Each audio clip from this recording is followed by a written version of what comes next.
Good morning. Welcome back to the OHSU Effect Inside Health and Science at OHSU. I'm Lacey Evans, and right now I'm honored to have our next guest in studio. Dr. Albert Starr invented the world's first ever artificial heart valve, saving millions of lives.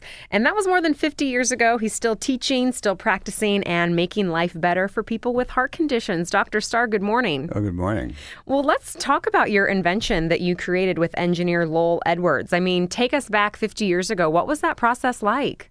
Well, there was nothing around at that time, just early open heart surgery. And what we found was after perfecting it on children for congenital heart disease, that adults had need for open heart surgery as well. And many of them had valve problems. And so an artificial valve was needed to take care of them.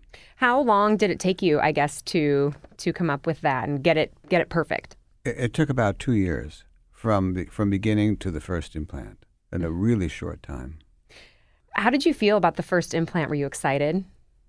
Yeah, we were very excited, but we had so much experience in the animal laboratory that we kind of knew it would be a success. And was that done here in Portland? Yeah, it was done at the Oregon Health Sciences University. Then it was called the University of Oregon Medical School. Mm-hmm.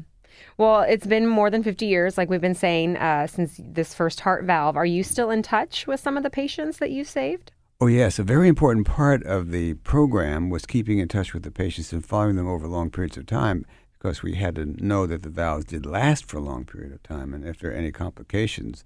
So we developed a follow-up system, and that was very important. And that was one of the achievements. It wasn't just developing the valve.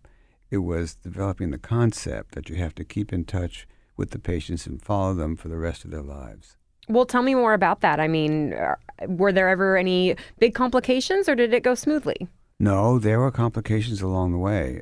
In the early days, there was one major complication that we got over, in which one of the aspects of the valve would deteriorate with time, and we had to figure out why and then correct that, which we were able to do. That's good.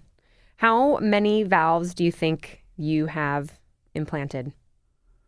I've probably implanted about 6,000 or 7,000 valves, Wow. But worldwide, the particular valve that we developed here in Oregon is about 250,000, and all valves, all told, would be about 2 or 3 million, perhaps more. Wow. So talk some more about, I guess, the problems that you didn't see when you first, implanted a valve and you followed these people for all these years. What kind of other problems arose that you weren't anticipating? Well, this was the first implantable device in the circulation other than a vascular graft. So it was a moving device. How would it interact with the blood? Would it destroy the red blood cells, for example? Would it become scarred over? Would clot form on the valves and then break off and go to the brain and other places? So there are all kinds of potential problems. Would it get infected? And if it got infected, would you be able to treat the infection with antibiotics, or would you have to take the valve out? So there are all kinds of issues that came up with valve replacement. Yeah, lots of questions. So how has your heart valve evolved in the past 50 years? Well, it evolved very rapidly after the first successful operation in 1960. Then by 1966, it reached its final dimensions and final format, and then was used up until about the year 2000. So it had a very long run. However, with the development of new materials and a little bit more science, the valves could be even further perfected, so that now we, instead of using a ball-type valve, we could use two little tilting discs, and with new materials, and they're very durable. Yeah, talk about the materials. What are you using? I'm sure a lot of people are curious. Well, the materials that are being used now consist of pyrrolite carbon, which is a diamond-like material, and it's much less thrombogenic. That is, blood does not tend to clot on it, which it does on other surfaces. So it's become a pretty safe valve, but not completely safe. The patient has to take blood thinners if they have a mechanical valve in. And so that led to the next development in valve replacement, which was tissue valves. Oh, okay. Are you using tissue from the person's own body, or where are you getting the tissue from? The tissue valves come from either the pig aortic valve or the pericardium or pericardial sac around a cow's valve. Wow. And that's a biological material, and it's it's mounted in a certain way to provide the valvular function. Well, you recently rejoined OHSU as a special advisor to the School of Medicine and to the dean and to the president of the university. So what does this new title mean? Well, it's a great way of getting back into the swing of things. The university has changed a lot since I left about 22 years ago, and it's grown enormously, more complicated. A lot of great research is being done, and they've achieved a lot. And the point of my appointment was to take a look at what's going on and see how it might be restructured going forward to get even further new developments for the state of Oregon. So you're still doing research? Yes, we're still doing research. There's a lot of research being done in the cardiovascular arena.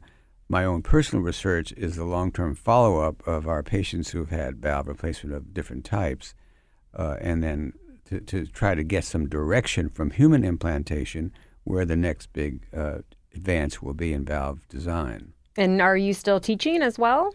Yes, I give lectures. I'm on a lecture circuit to some extent at various cities and in other parts of the world, and it's been a lot of fun doing that. Well, let's talk about other advances in cardiovascular medicine that have had a major impact over the years. What are you seeing? Well, there's enormous advances in congenital heart disease, for example, birth defects. We don't know how to prevent them, but we sure know how to treat them more effectively than we did in the past. And so we're seeing the use of new methods. There are still problems in congenital heart disease that need to be addressed. In adult heart disease, there have been tremendous advances. And, of course, prevention is one of the key elements, and a lot of new information has come upon that. Do you want to talk more about that? What kind of information? Well, we know that the coronary artery disease, for example, is very common, and we know some of the causes of it, beginning with low birth weight, leading to heart disease later in life. So we recommend pregnancies be of the longest possible duration to term, if possible, and then the various causes of coronary artery disease, high cholesterol. We now have statin drugs that are very effective. We also know lifestyle and obesity have a lot to do with coronary artery disease. But there are still some problems that with the heart muscle that we don't know enough about, and in the advanced stages can lead to the need for heart transplantation. Yeah. Do you think a total artificial heart is on the horizon? I mean, since you're talking about transplants, do you think an artificial heart is out there? Oh, yeah. That's one of the most exciting current areas, because the big question is, does an artificial heart have to provide pulsatile flow or non-pulsatile flow? If it has to provide pulsatile flow, it has to have heart valves in it. And so one of the reasons why we started the development of heart valves all the way back in the past was in the hope of developing an artificial heart, thinking that a heart would require valves. However, it's taken a new direction, and now we understand that most of the organs of the body do not require pulsatile flow. Continuous flow is acceptable. And so now these new devices, for example, of the type that Cheney has are continuous flow devices. And that's a very exciting new area. So do you mean the heart is not pumping continuously? Right. The heart is pumping, but it's pumping continuously and not intermittently. Okay. So what we discovered was that the only organ that really requires a pulse rather than continuous flow is the heart itself, because it would have to rest in between heartbeats. But if you don't have the heart muscle to rest, then you could have continuous flow, and the other organs like it pretty well.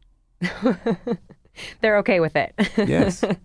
That's great. That's fascinating. And I think that you're giving a lot of people hope who are out there with heart disease. I mean, do you get that a lot? People thanking you? Yes. Also, there are a lot of people who need hope, because the number of people who die from congestive heart failure every year in this country is about 500,000. And if these artificial pumping devices were available to a good many of them, the mortality rate would come down enormously, and also the cost of care would come down. So the use of these left ventricular assist devices or artificial heart pumping devices is going to be a very important part of cardiology going forward. Good. Dr. Starr, we're out of time in this segment, but you'll stick around, right? Okay, be happy. Okay, good. Dr. Albert Starr here on the OHSU Effect. More coming up next on KXL.